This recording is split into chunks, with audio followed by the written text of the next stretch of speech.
Lesnar entered the 2020 Men's Royal Rumble match at number 1 and began dominating the field, eliminating opponents one by one. The crowd was in awe and detest as Lesnar continued a ruthless performance. And then, at number 16, Drew McIntyre made his entrance. As McIntyre entered, Ricochet, who was already in the ring, delivered a low blow to Lesnar. This gave McIntyre the perfect opportunity to strike. Seizing the moment, he launched his body and hit Lesnar with a powerful Claymore kick, sending the Beast Incarnate, one of the most dominating figures in the history of WWE, flying over the top rope and out of the match. The stadium erupted in disbelief. Lesnar laid at the ringside area with his advocate Paul Heyman in shock.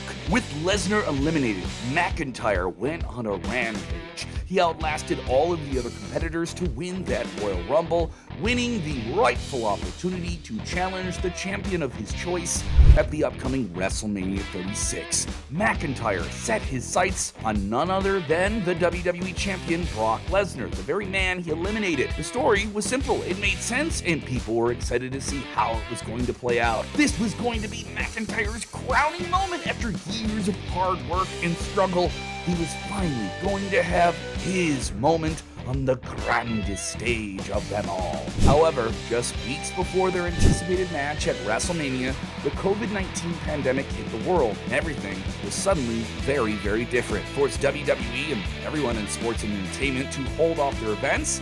WrestleMania was presented at the Performance Center with no live audience. Despite the empty arena, McIntyre remained focused. In a hard-fought battle that was brief but intense, he defeated Brock Lesnar to capture the WWE Championship.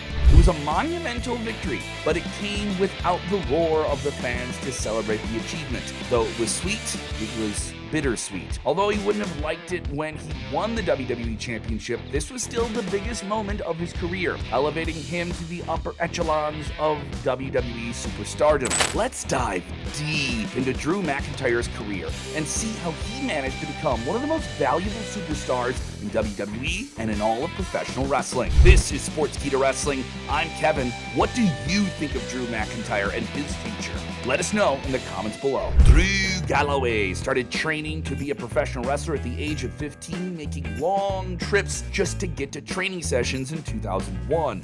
His early career saw him compete in the British and European independent wrestling scene, breaking in the same circles as one Sheamus O'Shaughnessy, now simply known in WWE as Sheamus, and McIntyre, Galloway at the time, would win several championships on the independent circuit before jumping to the United States. He signed a developmental deal with WWE in 2007 under the new modified name of Drew McIntyre. He began his journey in WWE's developmental territory of OVW. Standing at 6'5" McIntyre quickly caught the attention of WWE officials, who were so impressed that they decided to bring him to television as quickly as they could. He immediately made his official debut on WWE main roster television in October of 2007 on SmackDown. However, they were continuing to work with him in OVW. It became apparent in WWE that he needed more time to develop his skills. He was taken off TV and remained in OVW. Soon he would move to WWE's latest developmental territory, FCW, Florida Championship Wrestling, where he began teaming with Stu Sanders, later known as Wade Barrett, and even won the FCW Tag Team titles. After losing the titles, they imploded, and McIntyre entered the FCW Florida Heavyweight Championship picture. It was not long after that he won that championship as well. He proved himself as a viable wrestler, ready in the waiting for the main roster. On the August 28, 2009 episode of SmackDown, McIntyre was reintroduced to WWE eyeballs and established himself as a heel, and on the grandest level with one of the biggest endorsements you can get. Yeah, a few weeks later, Vince McMahon introduced him as the Chosen One, who would win the World Heavyweight Championship in the future. Think of the expectations, the weight that is put on your shoulders when a man that powerful and that influential in pro wrestling says it about you on television. It looked like WWE were ready to really put the machine behind him and give him a monster push. Why not? He was young, he had look, he had charisma, and he was solid inside the ring, right? He had all the qualities at a very young age that WWE looks for. He even had a banger theme song and Broken Dreams, which fans remember even to this date. Many started comparing him to a young Randy Orton, who started his career at a very young age and became a big name, knocking off established names in front of him. At Survivor Series, McIntyre secured a spot on The Miz's team for the traditional Survivor Series elimination tag team match. McIntyre and The Miz and Sheamus emerged as the surviving members of their victorious team. It was as if WWE was signaling that these three were destined to become the next top-tier stars. He then went on to defeat John Morrison to win his first main roster title, the WWE Intercontinental Championship. He retained the title against Morrison and also defeated Kane at the Elimination Chamber event in 2010. He was a part of the Money in the Bank ladder match at the grandest stage of them all, WrestleMania 26. Many believed that he would be the one walking out with the contract. The way that WWE was booking him, it seemed like that was the direction. It looked inevitable, but then it didn't. It was Jack Swagger's night, and he won the briefcase. In his autobiography, The Chosen Destiny, McIntyre wrote, "I was told in advance I would be winning the Money in the Bank match. To beat 9 fellow superstars for the coveted contract, that would have been a massive deal. The next logical step for my spoiled character. What was disappointing was that it became clear that I wasn't winning the Money in the Bank match after all, because it was, quote, too obvious. The change of plans wasn't communicated to me or explained. It just happened, and I felt elbowed aside." Although he did not win at WrestleMania, he still held the Intercontinental Championship, but following WrestleMania, he would lose that title to the #1 contender Kofi Kingston at the Over the Limit event. McIntyre was upset, and he used his relationship with Vince McMahon to bully Teddy Long, the SmackDown general manager, who booked him in an IC title match against Kingston. He publicly humiliated Teddy and forced him to lie down for him for their match. He wanted his title back, and he faced Kingston in a rematch. Yes, this indignant McIntyre would pursue it at Fatal 4-Way, but failed to regain the title.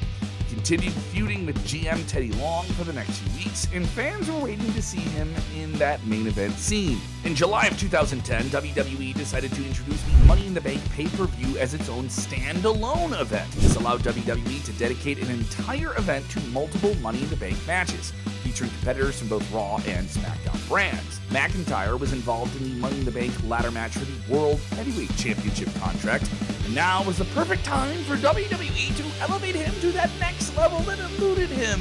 There was a moment in the match when everyone thought that he was going to win, but again, he didn't. It was Kane. This hurt him, and he was not seen as a credible star anymore. There were issues outside of the ring that may have been influencing that. He was then paired with Dashing Cody Rhodes in a tag team dubbed the Dashing Ones, and they won the WWE Tag Team titles in a 5-tag team turmoil match, allowing them to appear on both Raw and SmackDown. This was somewhat interesting, as both Drew and Cody needed something new to work with and keep them in the mix. They retained the titles twice again against the Hart Dynasty, but lost them to the Nexus at the Bragging Rights event, and that was it. They went on their separate ways, and McIntyre slowly got lost in the shuffle of WWE. The next year of his WWE career may have been possibly the worst. He continued losing matches and resumed his tense relationship with general manager Teddy Long, who fired McIntyre in storyline due to his losing streak. Yeah, the guy was in the conversation about winning the Money in the Bank a few years earlier, and now was on a losing streak. However, he was reinstated by John Laurinaitis and became one of the members of Team Laurinaitis, the evil team, in a 12-tag team match at that year's WrestleMania. You're on the WrestleMania card. That's pretty cool, taking on Team Teddy Long and helping his team to victory. This didn't really help him. He did continue losing singles matches, though. In 2012, WWE rebranded FCW to NXT, giving new opportunities to different superstars. McIntyre was inserted into the Gold Rush tournament to crown the inaugural NXT champion. This could have been that reboot moment for him, going to NXT, rebuilding himself for himself. It came at the right time, but he would lose in the quarterfinals to the man who would eventually win the tournament and that championship, Seth Rollins. He then aligned himself with Jinder Mahal and Heath Slater, forming an interesting lower card trio dubbed the Three-Man Band, 3MB. They played air guitar. At first, it looked like a team consisting of random wrestlers, and they gradually began to get together and gel together. They served as comedic relief and performed impromptu concerts to entertain the audience and taunt their opponents. The team faced numerous opponents and was involved in the WWE Tag Team title picture, but lost almost all of their matches. They were treated as enhancement talents and were used to really just maintain other superstars who were more over at the time. Any credibility McIntyre had when he broke into WWE, he was just another guy on a roster in June of 2014, fortunately released from his contract. The damage was so severe that WWE thought it was better to maybe just part ways and figure something else out. According to McIntyre himself, his attitude problems led to him plummeting down the card. On my Love Letter to Wrestling podcast, he said the following: "I wasn't giving it my all. I wasn't being honest with myself and looking at my weak areas where I could improve." Further stated that getting fired was essential for him to become what he would become. This started a new, truly redemptive chapter in his career. He began wrestling on the independent circuit, which was blowing up at the time, and he had to drop his given WWE stage name. He came back to the name people knew him at when he started his pro wrestling career on the independents, Drew Galloway. He didn't just have a chip on his shoulder, he had a mountain of discontent coming out of WWE. He wanted to fight it off, stealing the show in promotions like AAW Pro. He was very different than the way fans saw him in WWE. The clean-cut look was gone, replaced with a beard that gave him more of an intimidating presence. His physique transformed as well. He embraced more of a muscular look, and his attitude changed. His in-ring bell-to-bell was much more finesse, and he was elevating his game across the board. He was no longer held back by WWE's very specific format. He had an opportunity to truly be creative and recreate himself. He moved all around the world, wrestling for companies like ICW, Evolve, TNA, and he competed against some of the best in the world, from rising stars like Tommaso Ciampa to veterans like Cody Rhodes, who is now also out of WWE, and John Morrison. Along the way, he captured several championships and became one of the hottest stars in wrestling. Suddenly, he had a superstar aura about him that was always there. He became the face of TNA Impact by winning the Impact World Championship in 2016 and had one of the biggest wins of his career against Kurt Angle. He held the title for a few months before ultimately dropping it to Bobby Lashley. Although he never regained the title, it didn't matter. McIntyre, along the way, transformed his image and the perception of who he was in the eyes of the fans and locker rooms across the wrestling landscape. He was no longer a failed WWE superstar. He proved that getting released by WWE was the best thing that ever happened to him. WWE was obviously watching him, and in 2017, he was called back. But this time, McIntyre kept his intimidating presence. The company treated him like a real wrestler, like a real badass who could beat anyone. He jumped into NXT, which was red hot at the time in its black and gold era, won the NXT Championship. He did not have a long time to reign with the title, as he was ready for the main roster. And the NXT title reintroduced him to WWE fans who may have forgotten about him. Finally, he returned to the main roster in 2018, aligning himself with a true showstopper in Dolph Ziggler.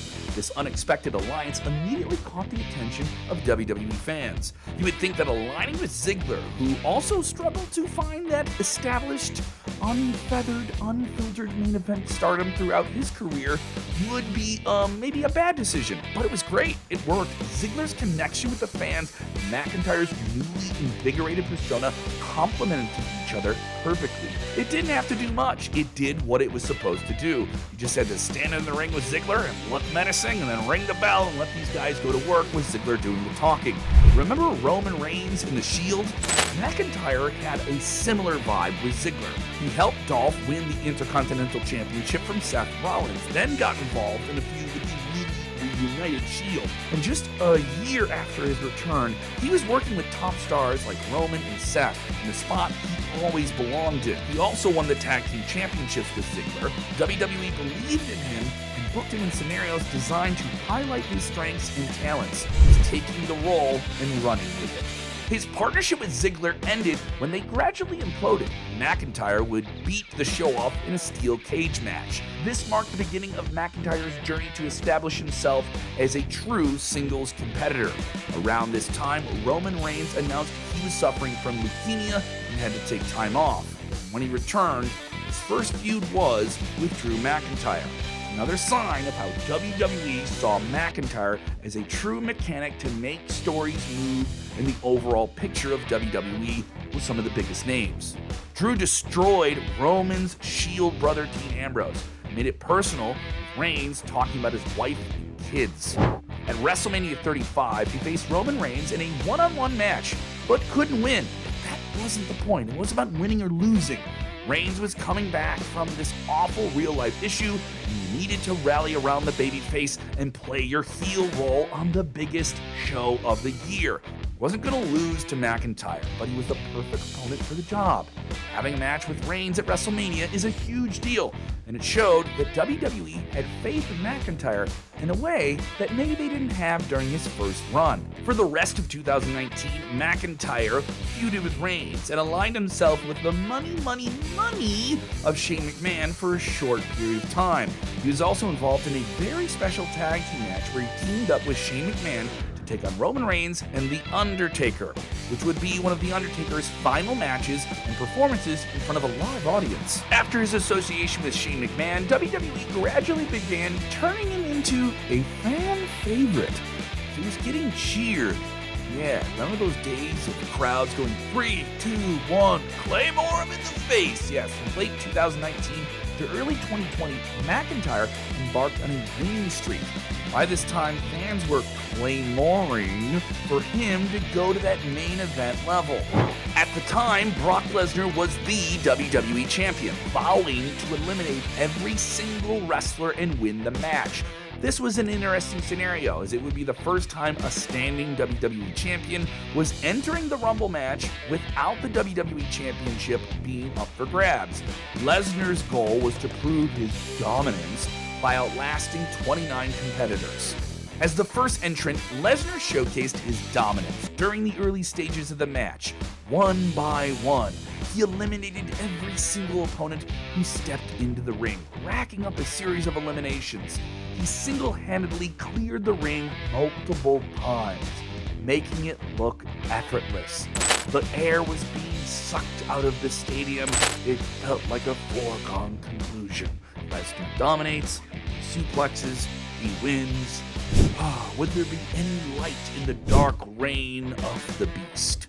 The tide, though, began to turn when a young high flyer Ricochet entered the match at number 15. He had an issue already with Lesnar.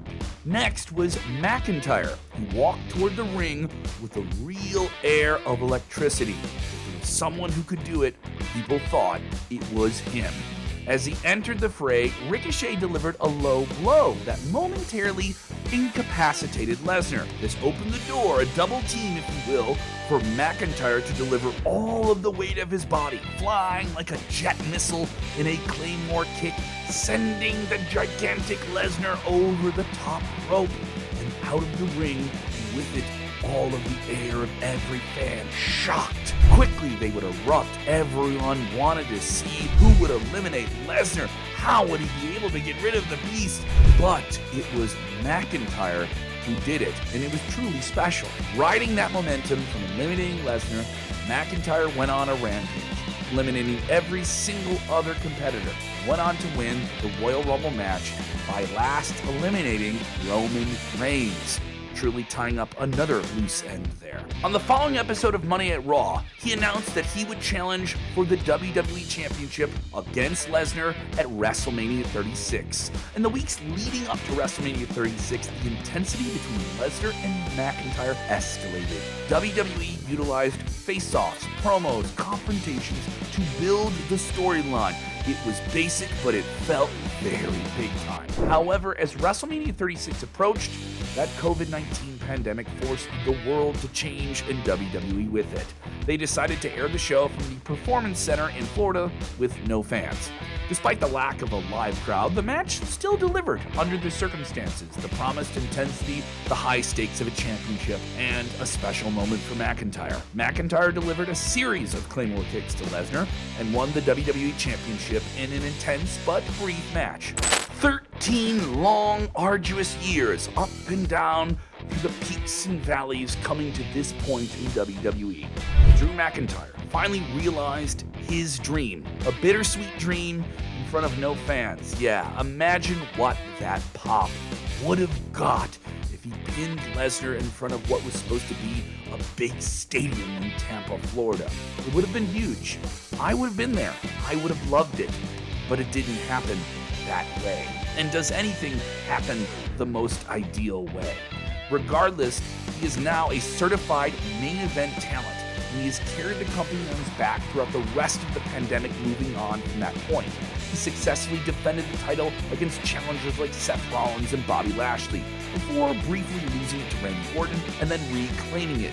He also successfully defended his championship at Elimination Chamber 2021 against AJ Styles, Jeff Hardy, Kofi Kingston, Orton, and Sheamus. However, the following grueling victories, Lashley gave him a brutal beating, allowed Miz to cash in the Money in the Bank contract and win the title for a second time. It was the end of his reign as WWE Champion. Did not lose any momentum as WWE kept him strong, booked him as a main event player. He was now certified at that level.